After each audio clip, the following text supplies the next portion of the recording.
Good morning. I hope you can all see my screen today.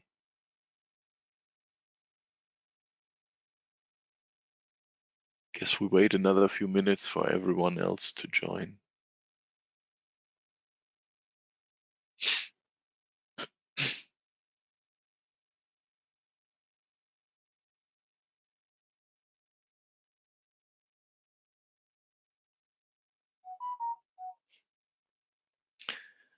Gives me time to turn off my phone.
Okay.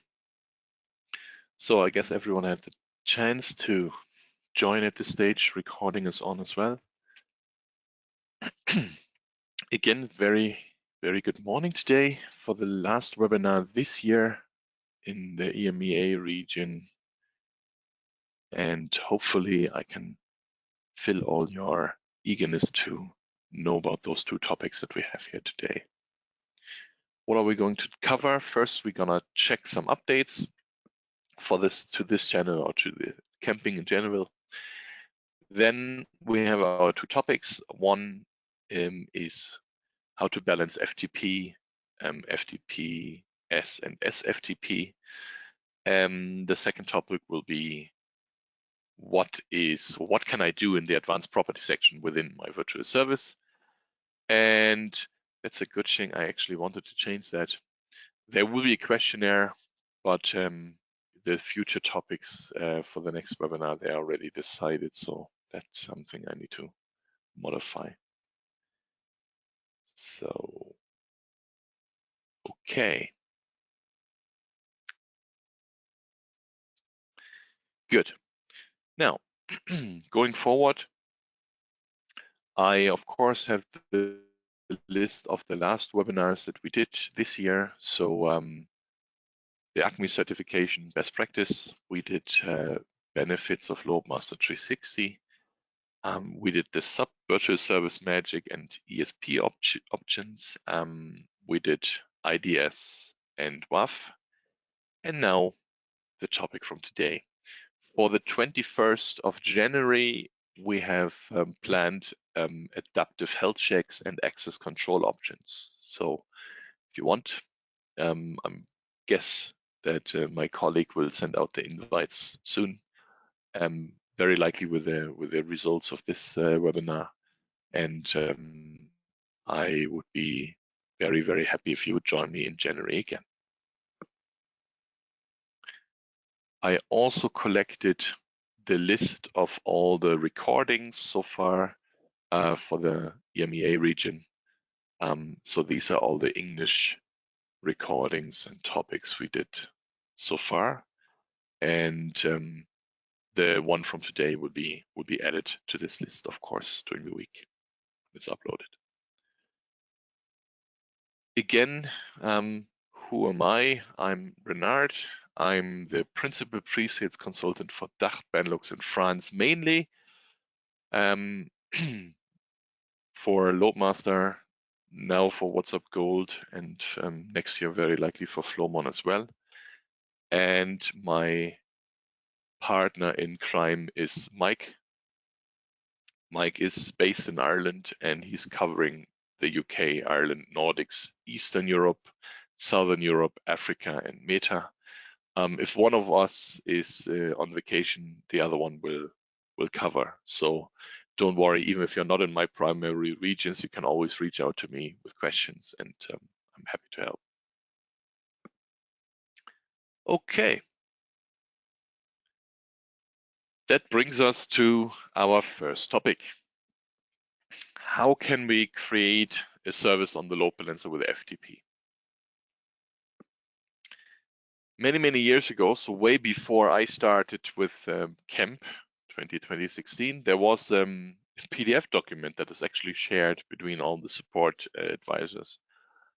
They did some tests. FTP can run in multiple different modi. They can run in active or in passive. They can also run with promiscuous mode on or promiscuous mode off. And all of those different options, they allow you to do certain settings and other settings. But what points out here is, specifically for me now as a user of the load balancer, no matter which one you choose, the best setup would be layer 4 and transparent. No matter if you're one arm or two arm, if you have promiscuous mode on or off, if you're running active or passive, so that's the best bet. Layer 4 and transparent works in all different ways. If you don't want to do layer 4, then it depends on what mode it is, or if the promiscuous mode is on or not. There are some ways you can get layer 7 and transparency running, but as you see, there are also certain scenarios where it doesn't work. So this actually helps me a lot, checking customers' setups that they build. So we have really tried to ensure that we try out all the options that there are. And that breaks it down. So if you remember layer 4, it's a very basic service. In that case, there won't be any content switching. There won't be any major pre-authentication or WAF, because WAF is for web applications. So FTP is not a web traffic. So it's a very straightforward service. You will see that in the lab in a minute. And there's not much to change on this.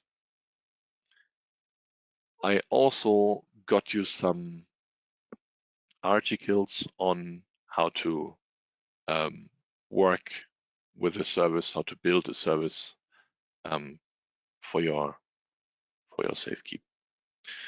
And let's dig in and have a look how that looks in a real environment.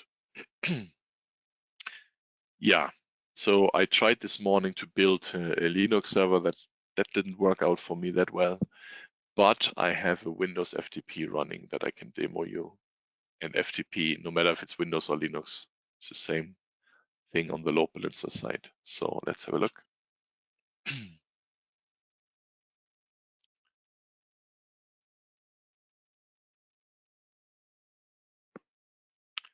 So this is one of my load balancers.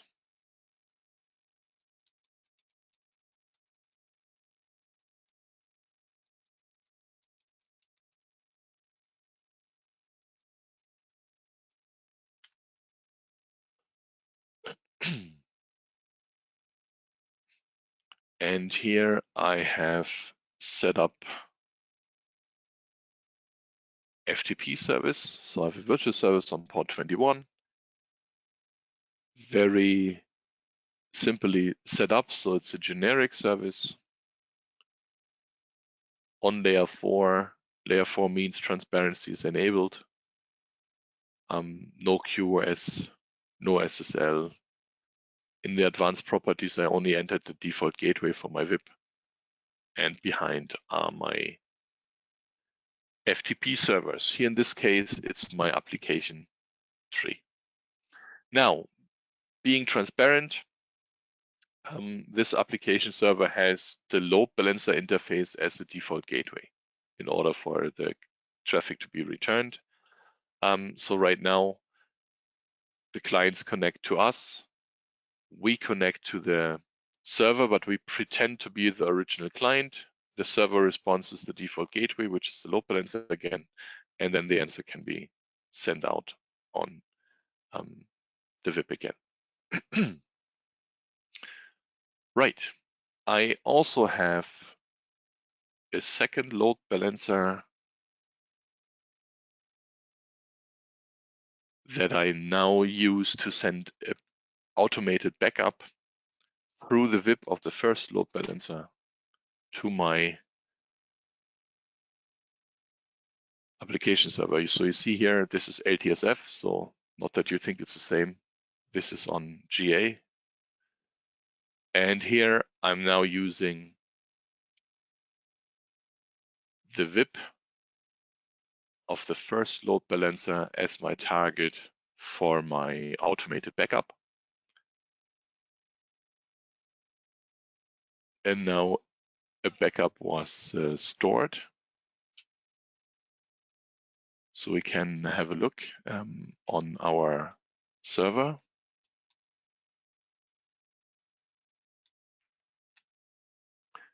If I'm connecting to the server where FTP is located.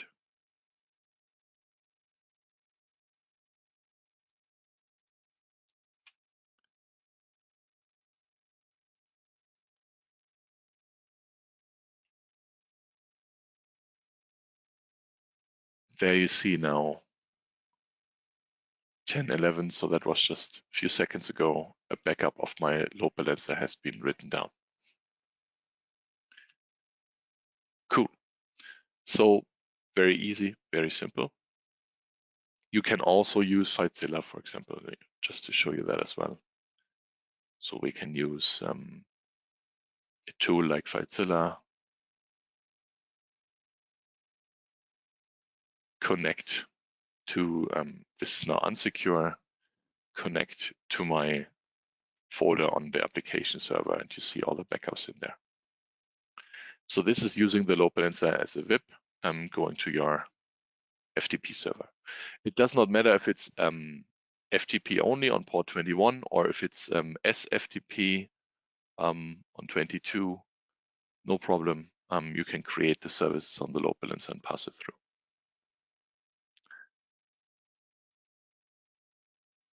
If you have any questions on this, don't hesitate to put something in the chat or into the questions. I'm happy to answer. If not, we can continue with our second part.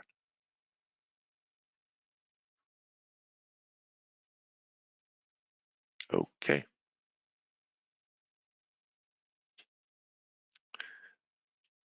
Back to our presentation. Virtual service, advanced property section. Now, the advanced property section is something that is obviously adapting to whatever kind of service you have, right? The most options you will find in a web-based service. So in a web-based service, there is content switching. That means you can enable that setting, and then you can set rules, content match rules to your targets. So that could be a real server, but it could also be a sub-VS. You can select or you can enter HTTP selection rules. So these are rules that either trigger flags to connect rules with another, or that is a block rule that you want to say if this kind of certain requirement is fulfilled, then it should be complete deny. It should not go any further to no real server, to no sub-VS. It should fail immediately. Then you have an option for header modification where you can modify the request coming from the client to the server and also the response coming back from the server to the client. So you can modify headers, modify the URL, the directories. You can add headers, you can remove headers. So multiple things you can do there. Then you can modify the response body. So that means, for example, if your server is saying for certain things you need to load, like the images or the CSS files or any other files that store part of your web page. And they are, for example, all unsecure. You can tell the load balancer, hey, if there's any link in there unsecure, change it to HTTPS instead, for example, to make sure there's no issue with the browser. There's also a new feature now called response code modification. You find this only in the GA version. That means if the server is responding with a certain response code, for example 500, you could go back to the client and give him a different code instead. Then there's an option to enable caching. So the load balancer allows you to use a fifth of its own RAM for caching purposes over the entire load balancer. And you can, on each VIP, you can decide, or on the main VIPs, you can decide, do you want to use caching? And then you can choose what kind of percentage of the RAM that is allocated for caching can be used for this VIP. There's also an option to enable compression. So that means you can compress the stream and get more efficient results out. Now, from last webinar, I spoke about IDS and IPS engine with snort rules. So detect malicious request is the option you find in the advanced property fields in order to turn this or to toggle this on. Then also on GA, a new option called reschedule on every HTTP request. Sometimes you might have noticed that if your browser cache, now the modern browsers, they always have a cache function. If you use your browser and you go to your web page, you see no reload. So it's not switching between your web pages or your different servers, for example. That is because the browser has information cached and is not reloading it properly. But with this setting here, you can make sure on each request coming in, it's freshly loaded from the server as well. And if, for example, in my demo, if you have a web page with server A and server B, you see then the round robin between them properly again. Then you can add a header to the request. So you can a specific name and you can put a value into it. You can also copy the value of one header into a different header if that is needed. And you can also add, you have a drop-down option to add, for example, the X forwarded for or the X client for to the traffic to make sure that the server receives not only the request from the load balancer, but within that request also the original source IP of the client. There's an option for a sorry server to pass on to a sorry page if there is no server available. Then you also have the non-redirect handling. I like that a lot for troubleshooting purposes. If you disable your servers and you've set an error code and a message below, you can test if your client is actually reaching the load balancer and gets an answer back by simply putting a 200 OK and a text in here. And if your client can reach the white page with the 200 OK and the text, you know, okay, from the client to the load balancer and back, the communication is working. So if something was odd, then the communication between load balancer and server might be strange. So you can rule out the first piece. So pretty nice option.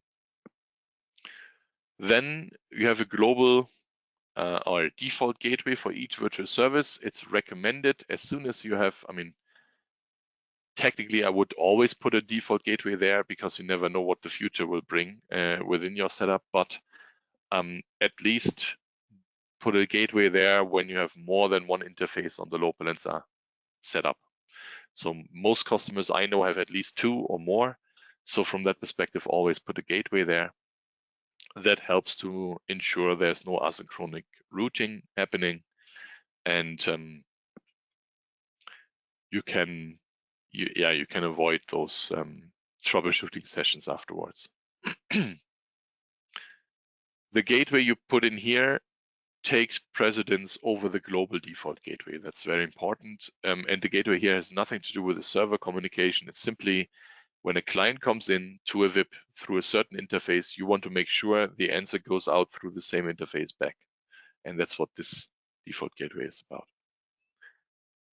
Now, for some of you, there might be an option in between here called alternative gateway. This happens when you have two IP addresses the VIP is listening on. So you might have noticed that in the past or yourself.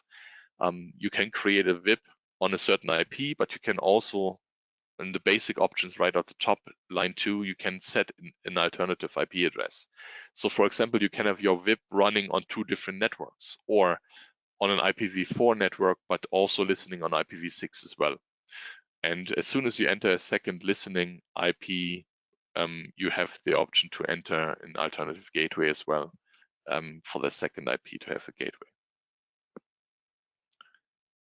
Now, then some of you might have also run into this alternative source address might pop up. This is actually for the 64K scaling. So that is to prevent port exhaustion from the load balancer to the server. Normally, with subnet originating request turned on, you have the load balancer interface that does the health check to the server from its own IP, but it's also sending the prod traffic to the server from its own IP. So you might know one IP address only has a limited amount of ports that can be used to connect to a server. So at one stage, when you have multiple services running, you might run out of ports. So in order to prevent that, this alternative source address can be utilized. That means the health check still comes from the load balancer interface, but the prod traffic will be sent from the alternative source address that you type in. So that takes precedence. All the traffic will be sent from this address, and when all the ports are exhausted, then it will fall back to either with subnet originating request to the main interface, or if you have no subnet originating request turned on, it will use the VIP address. But first, it will use all the addresses that you have in here, and you can put in multiple ones there. It's also pretty nice, not from the port exhaustion point, but when you want to make sure that your production traffic has a certain IP address going to the server. So you might have one service multiple times on the load balancer. For example, one with pre-authentication, another one with WAF, and another one without for internal traffic and so on. And you might want in your logs on the server to have them differentiated rather than coming from the same interface. You want them kind of split into different IPs. So with this alternative source address, you can do that. You can say, okay, this is, for example, the source address is now the .100, and the next one is the .101, and the other one is .102. So that way you can have in your logs on the server side, you can split the prod traffic between the different VIPs as well. And last but not least, access control. Right on the bottom. This allows you, no matter what kind of service type you choose, it allows you to create your own allow and your deny lists. So you can add an IP address or an IP address range and a comment. If you put someone on the block list, then everything else is allowed, just the ones on the block list are not. If you create an allow list, only what's on the allow list is allowed and everything else is blocked by default. So that's how that works. You can even combine that. For example, you can say, I have a certain range, /24 on my allow list, but out of this /24, there are now 5 units that I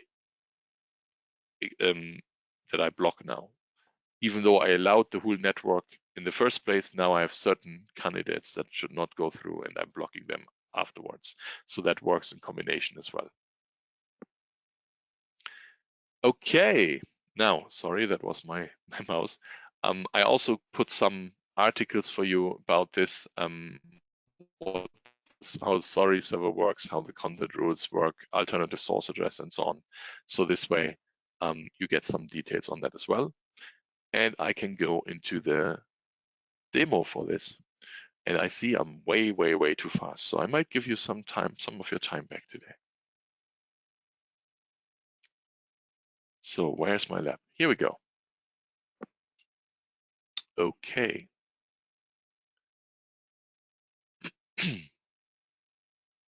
So I'm going to the GA version now.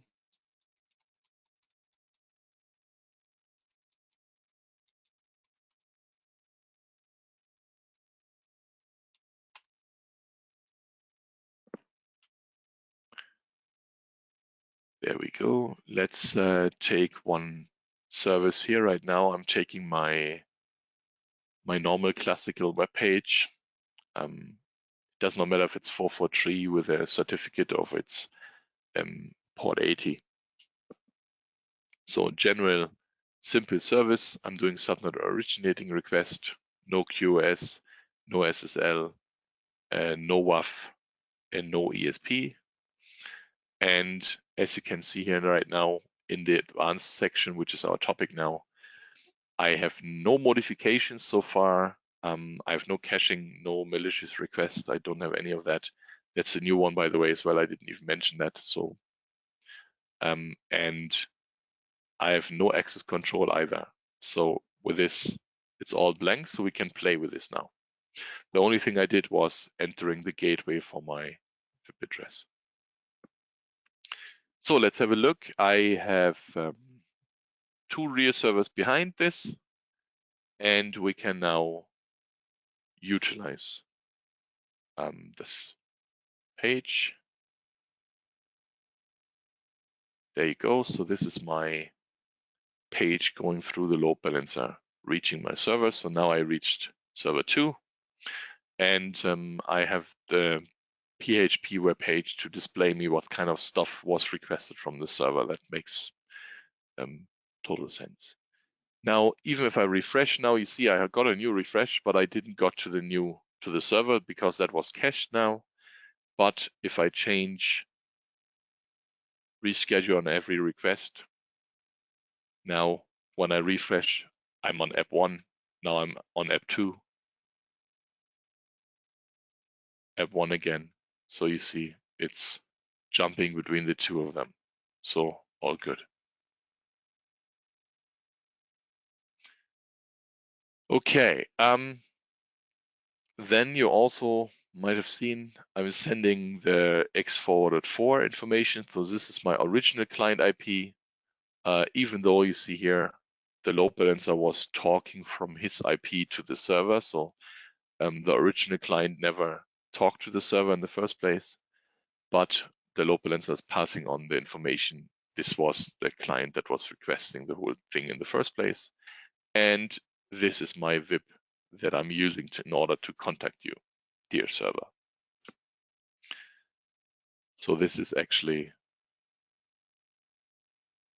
here. Now we can enter a new header if we wanted to. So for example, oh, there's a question.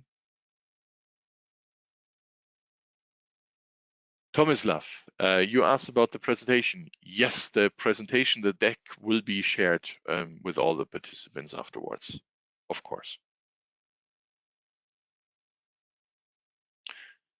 Michaela, you're right? You sent this out afterwards, right? Yes, I will share it in the follow-up email. Cool. Okay, then that's part. Now I'm continuing. So let's, Tomislav, that's great. I have a name now. So let's create a new header called Tomislav. I'm hopefully you can excuse me on that. And the value for this will be shared presentation. Let's have a look.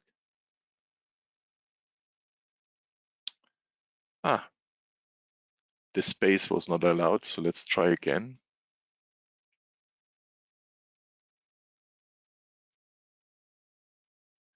Okay. And when I do my request now, the load balancer has added a new header with a shared presentation. Okay, now what else can we do? We can copy a value of one header into a different header. So let me think. Let's take the value for the host name, and let me look into this, into the round here. Matthias, you are there. Cool. Now that means I can use you as a new header. So the value of the host header will be now copied into the header Matthias. And in our request, you now see the header Matthias has the value of the initial host header that is requested. We have that here. Okay. Oh, that was wrong. Now back to the load balancer. What else can we do? We can use an alternative source address. So as you noticed right now, I'm on the VLM2, so that's the .12, right? Just to check this here, .12 is my load balancer I'm coming from. But if I use the alternative source address, I can pretend to be something else. So let's pretend to be 100.99.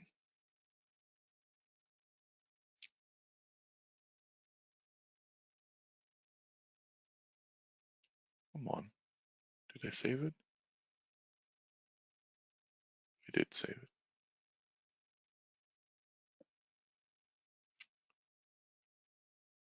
There you see now, 199 is now requesting the request to my server. So also nice. So now we have those things.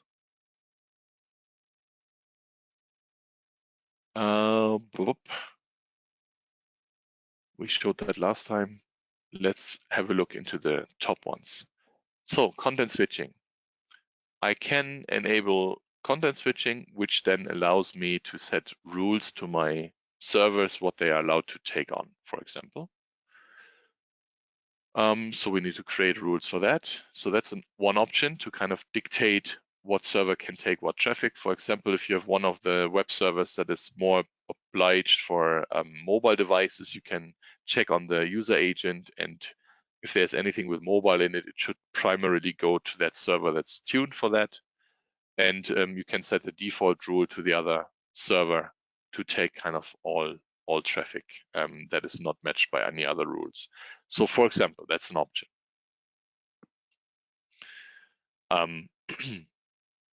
You could also, when you have sub VSs, you can create a VS that's kind of catching everything and send the person back to the main homepage if they request something that was out of line. So stuff like that is also possible. But even more interesting are things like this. If there's a certain parameter that is not allowed to go further. So let me just think, how can we quickly establish that? Okay, let's create a rule.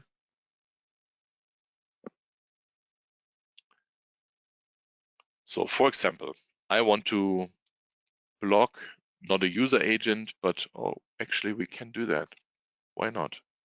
So we want to block user agent, and let's just pretend I have a user agent called webinar. So user minus agent, and the string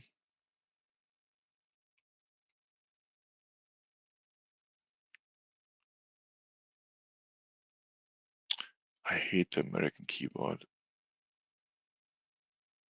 There we go.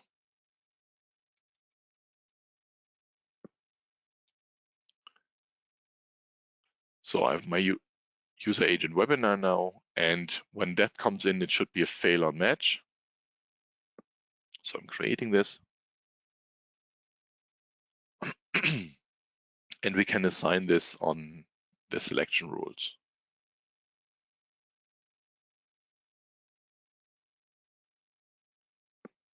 There you go.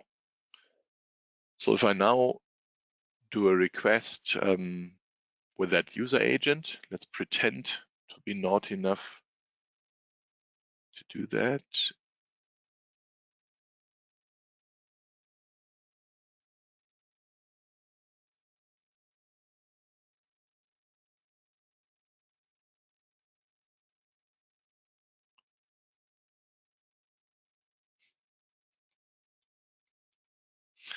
So now I have the user agent webinar, and you see my connection is not going through anymore. It's ending up in nowhere.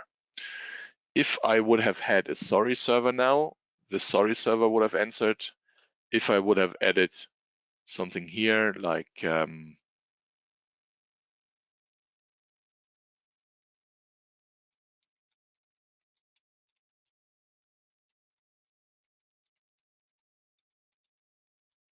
something like a message, I'm just trying to be funny now.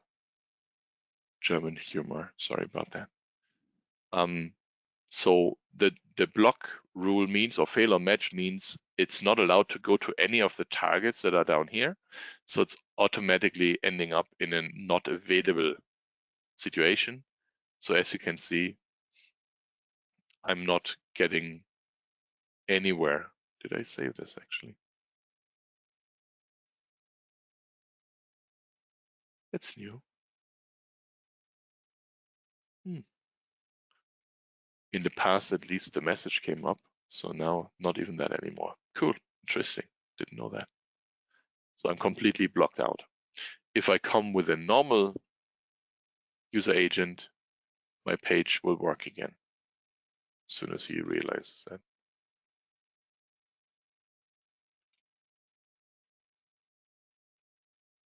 There we go. Okay.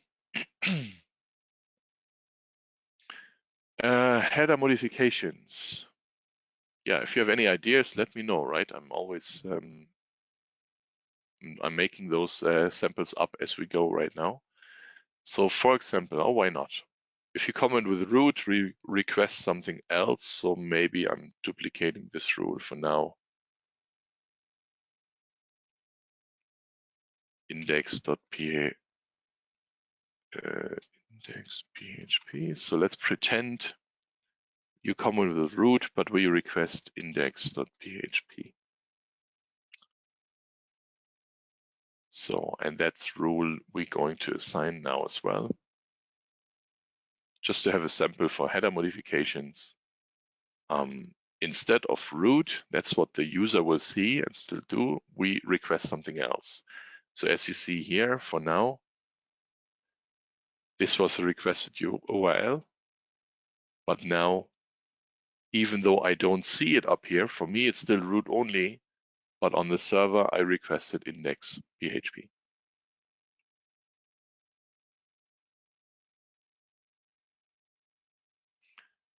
Right.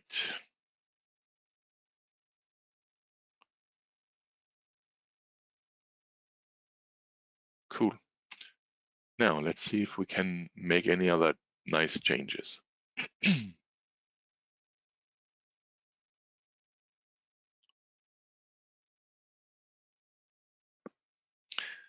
What I'm trying to do now is something I'm not sure if that is still working on the 60 version. Let's have a look.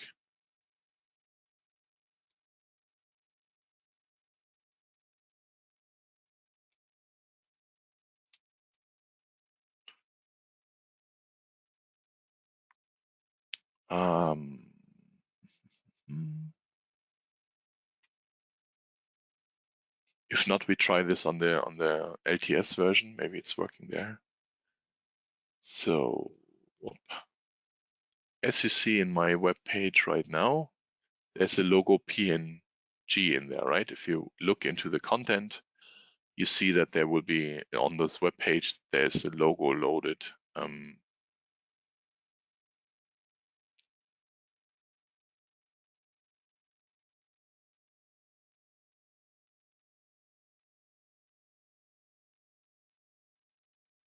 There you go. So this is where the logo is being checked.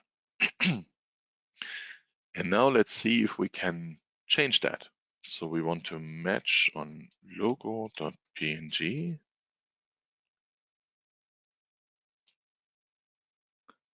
And we want to replace it with something else. So let me have a look. Can we have another logo somewhere?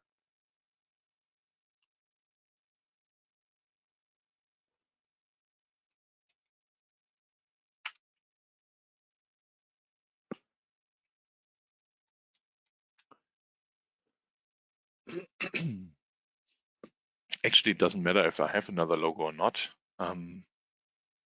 Let's just say it's called camping.jpg.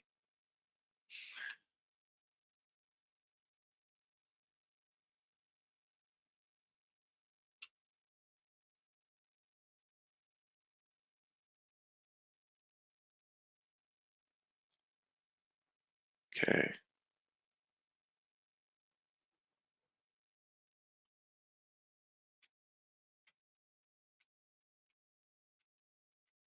That was what I was fearing because I was playing with this with a customer recently.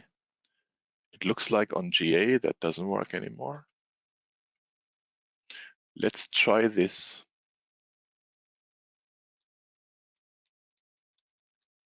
If that test is now working, then I have to write a Jira and complain that they broke something again.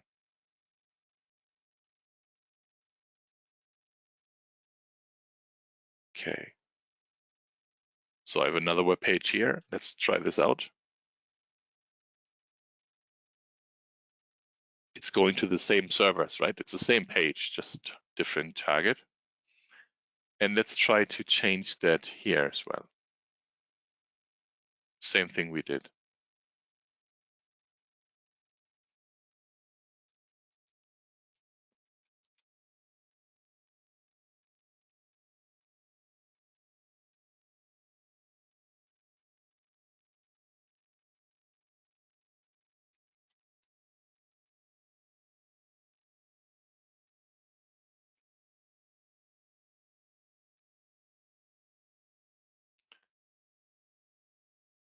No more questions. That's interesting.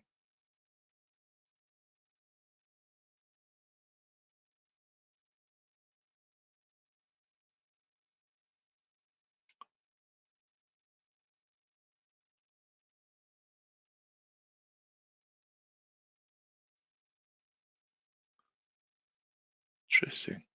All broken.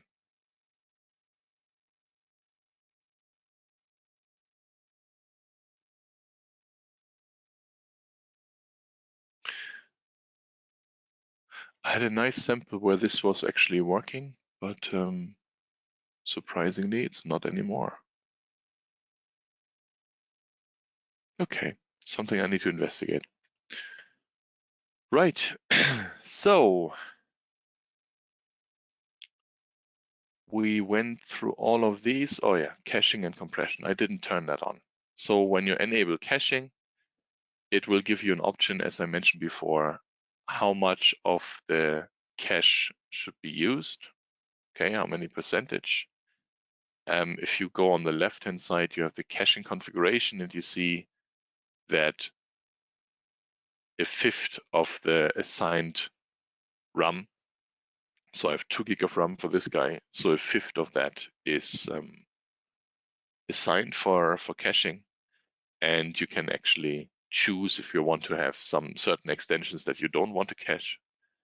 And in your VIP, you can decide how much percentage of the main limit can be utilized, or if you don't want to limit that at all. And that's it. Not much more about it. Stuff that you load more often will be cached automatically. Oh yeah, access control. That was something. So here again, we didn't try that out. So I can, if I want to, I can set an entire network to be allowed to connect, right?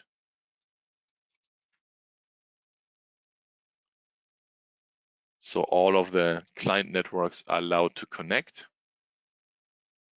So my page still works, all good.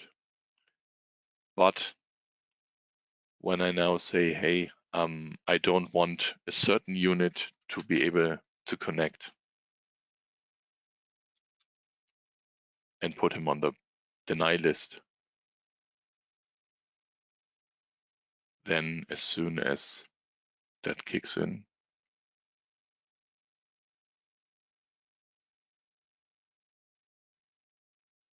I have a spelling mistake.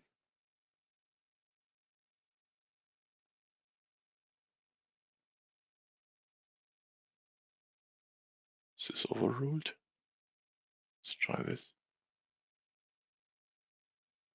Oh, it was overruling. Interesting. So earlier I said you can allow lists and you can have out of that allow list, you have denies. So they have switched that somehow. That's interesting. I need to play with this more often. But now you see my client doesn't get any information anymore that that specific unit is not allowed to connect. So that's what the deny list is doing. As soon as I take this out again, my page will open. Right. I think that concludes it for today. It was great having you here. And I hope you take part of the questionnaire and we see each other in January again. Have a good week. Bye-bye, guys.